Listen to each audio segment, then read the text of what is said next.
Today my guest is Agnes Callamard, the Secretary General of Amnesty International. In this conversation, we're gonna discuss about the dire situation of women of Afghanistan. Agnes, thank you so much for your time today. Thank you for having me. What is Amnesty International most concerned about when it comes to women of Afghanistan today? Do you think the Taliban have completely undone the progress that Afghan women made over the past 20 years? Well, let there be no doubt of what the Taliban is doing. It is waging a war against Afghan women and Afghan girls. It is preventing them from getting educated. It is preventing them from working. It is preventing them from getting out of their home and moving freely. It is preventing them from speaking their mind and denouncing their oppression. It is detaining them, imprisoning them, and torturing them. It is doing that on a systemic and organized fashion. It is treating them as second-class citizens. And what the Taliban is doing has one name. It is gender persecution, and it is crime against humanity. Well, as you may aware about the campaign going on under the name of gender apartheid. Yeah. So what is Amnesty International's position on gender apartheid campaign? Well, we wholeheartedly support the campaign. We have followed the very courageous trailblazers, including Afghan women and Iranian women and others around the world. We believe that there is a major gap in international law in terms of recognizing a form of discrimination and oppression and persecution that is gender-based. It is not the crime against humanity of gender oppression. It is something that is much more systematic. It touches every single aspect of the lives of women and girls. It has deep roots and it must be eradicated. And for Amnesty International, there is only one there is not one way to eradicate that, but it must begin by recognizing and naming the crimes. And this is why it is so important for the international community to recognize the crime of gender apartheid. We are calling on states to take steps in that direction, and we are advocating in the context of the current ongoing discussion and agreement on a draft convention on crimes against humanity. And we are demanding that this draft convention includes a recognition of the crime of gender apartheid.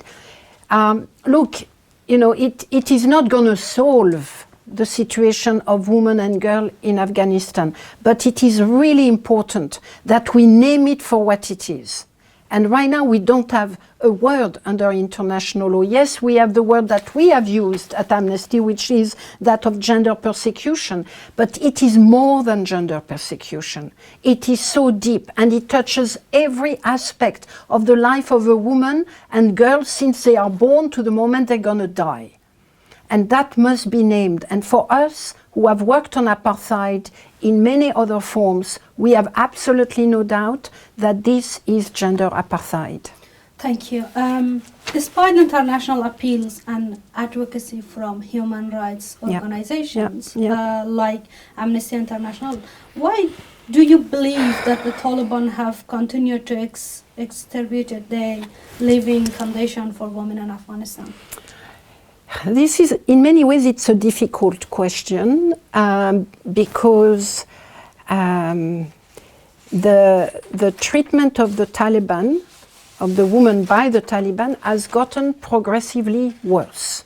You know, basically, from when they took power to now, we have seen more and more decrees, edict being adopted, all of which aim at curtailing the rights, just the dignity of women and girls. What is the international community doing? Is the international community doing enough? Clearly not. It is not doing enough, otherwise maybe we will not have that situation. But there are actors in the international community that are saying the right thing and are to a certain extent doing the right thing. We can talk about those states that are going to court on behalf of Afghan women and girls. But what is lacking right now is a joint, united, strong, consolidated position within the international community. And we don't have that. We have various people speaking here and there, and we have too many people saying nothing. So the lack of unanimity, the lack of near consensual, I'm not that optimistic, we could not have a complete consensus.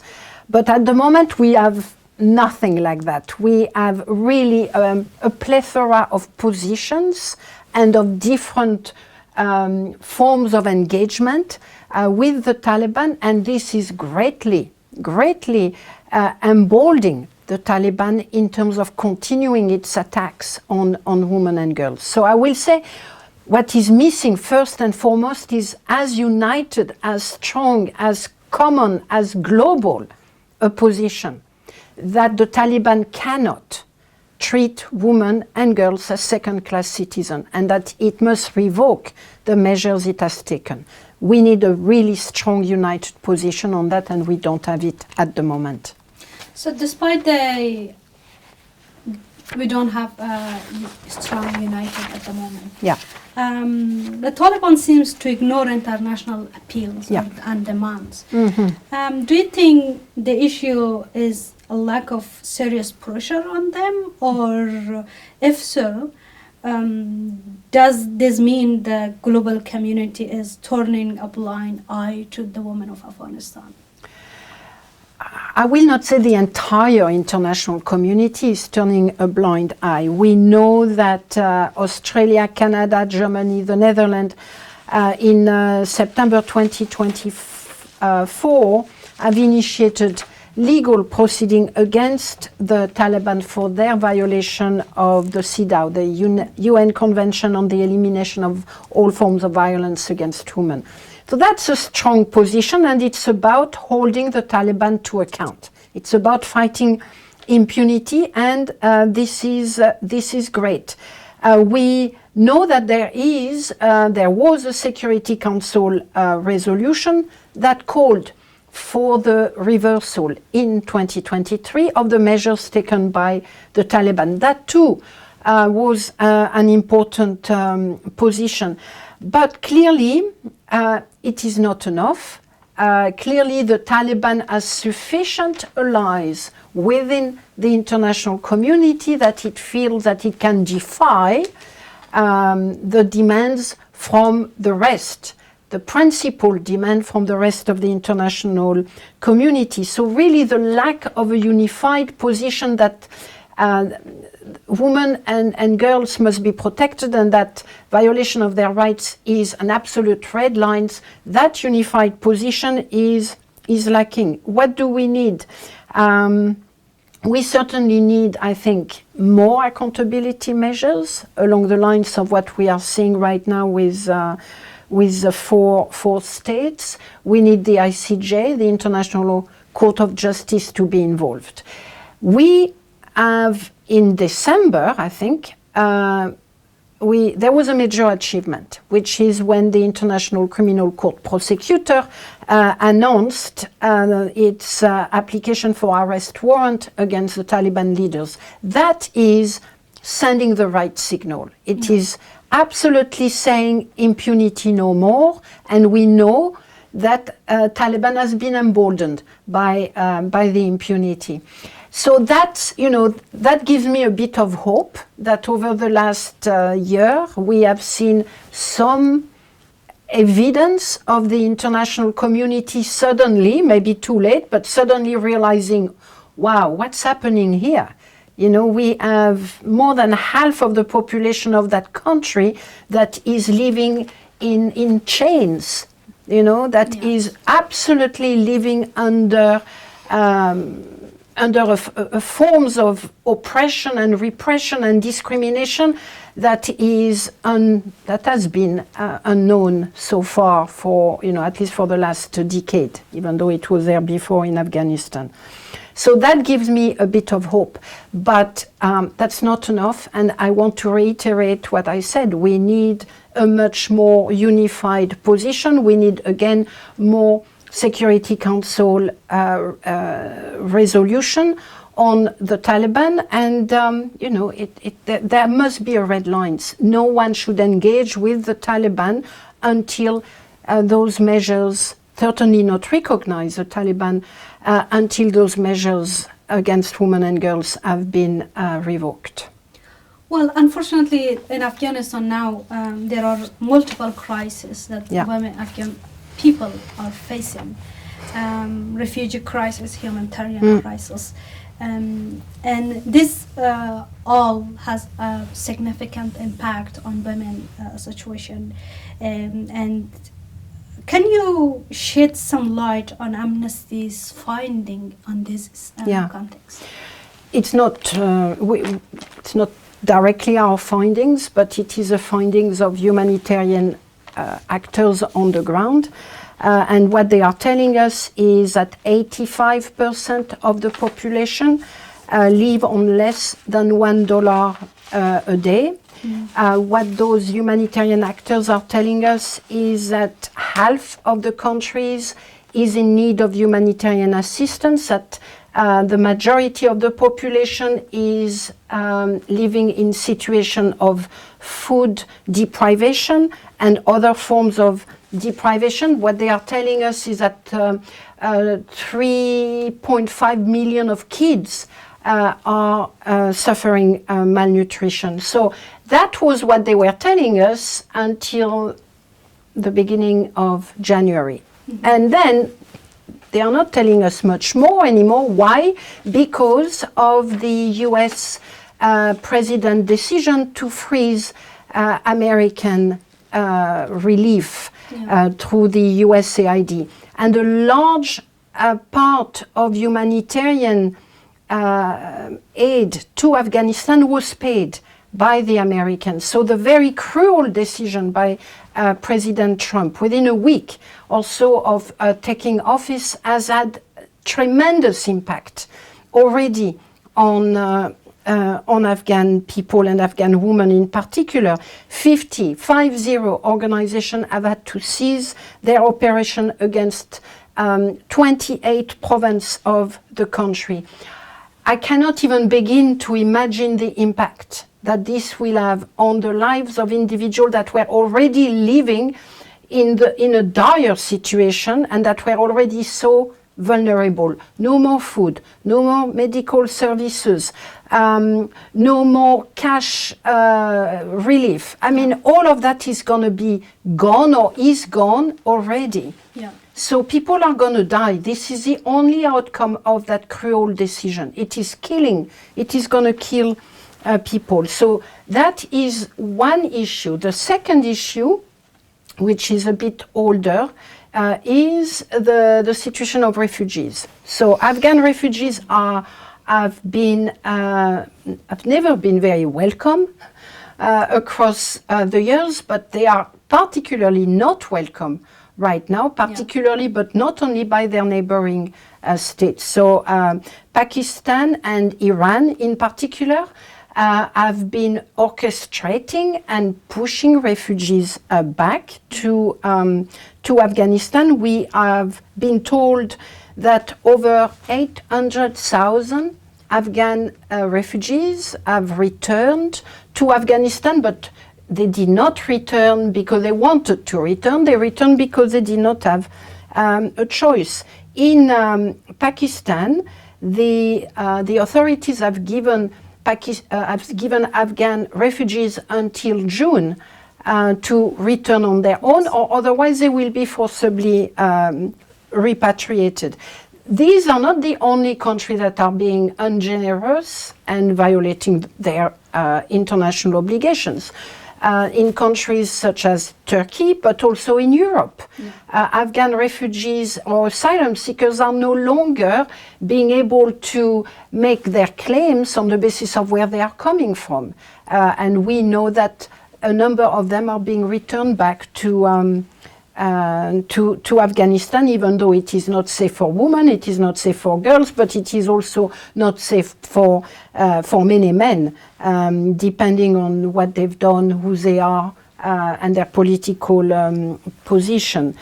The US president not only has he froze USAID, but he has also froze the US resettlement program for refugees, which included a large number of Afghan refugees. So there too, they have been made the victims of a cruel, frankly, irresponsible decision by someone who is so privileged and yet could not even take a few minutes to think about what he was going to do to such vulnerable people in Afghanistan.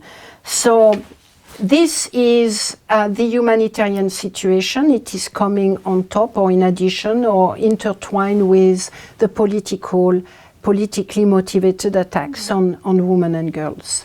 A following question, what you mentioned.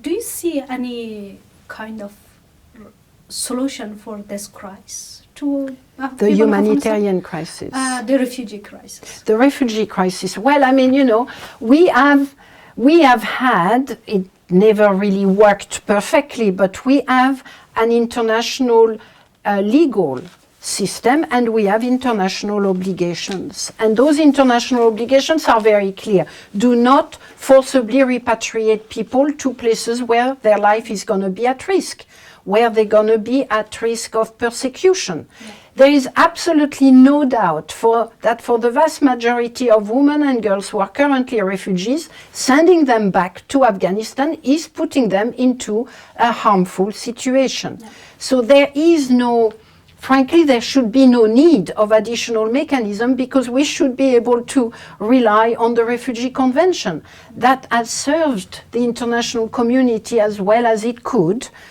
for many decades. And now is not the time to give up on it, given the number of crises. Thank you, Agnes. The Taliban have subjected lots of media freedom. Yeah. And put significant pressure on the media and journalists in Afghanistan. And basically they are jailing and imprisoning the journalists daily.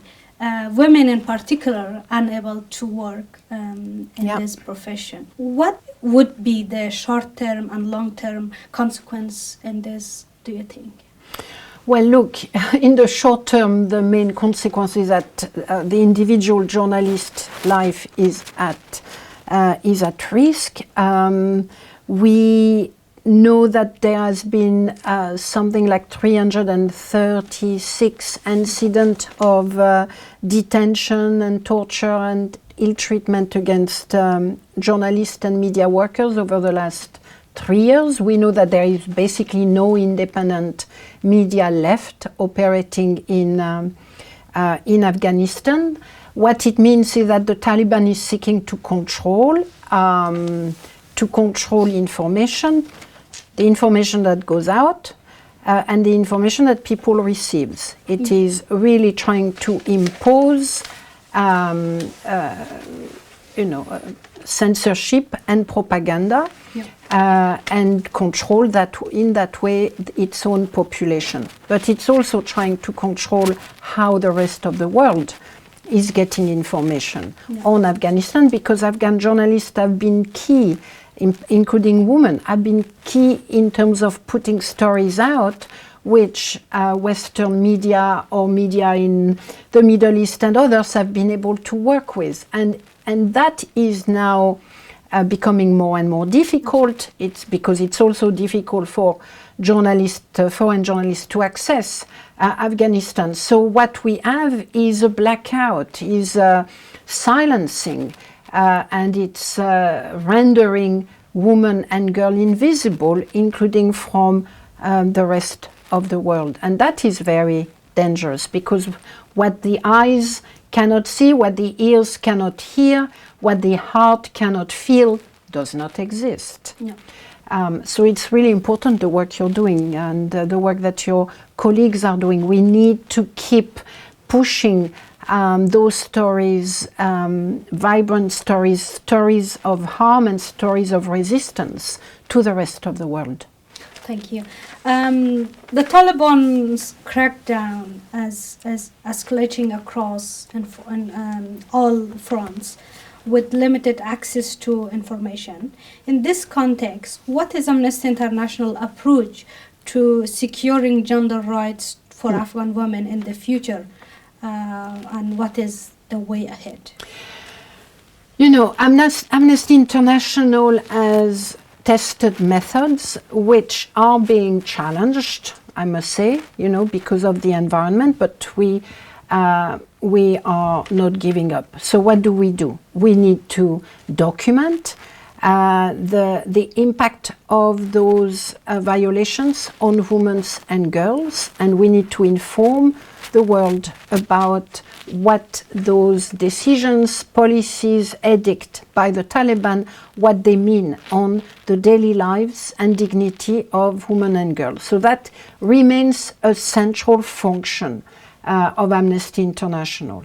A second central function is what we do at the level of international and multilateral advocacy. At the UN, and particularly at the Human Rights Council, we have been advocating for a strong special rapporteur that we have, but we also want an international mechanism or a commission of inquiry, so that there can be data collected, evidence collected for criminal pursuit. So that's something that we do. We also advocate at the UN in New York, at the Security Council level, and at national level, our section, we have about 72 national sections.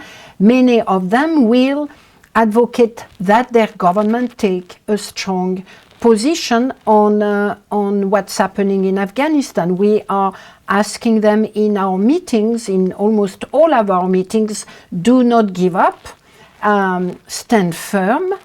This is a red line, and you cannot suggest that women and girls in Afghanistan should not be part of the future and the present of Afghanistan.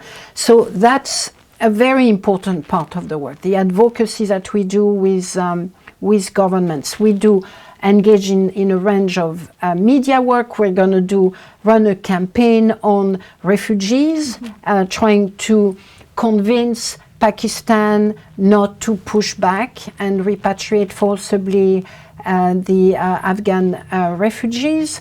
You know, we're going to work with others.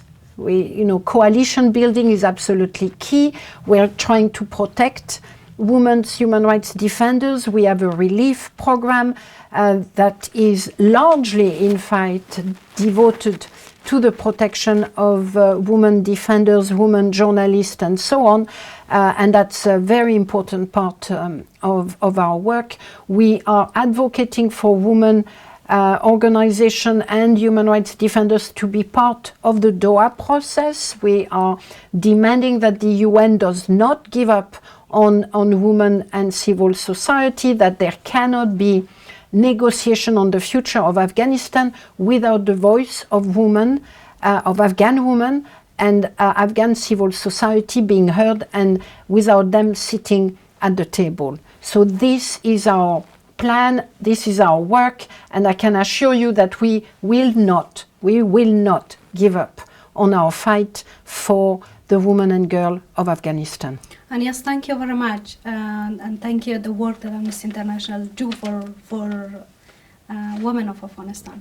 So, as a concluding part of this discussion, what message do you have for International Women's Day?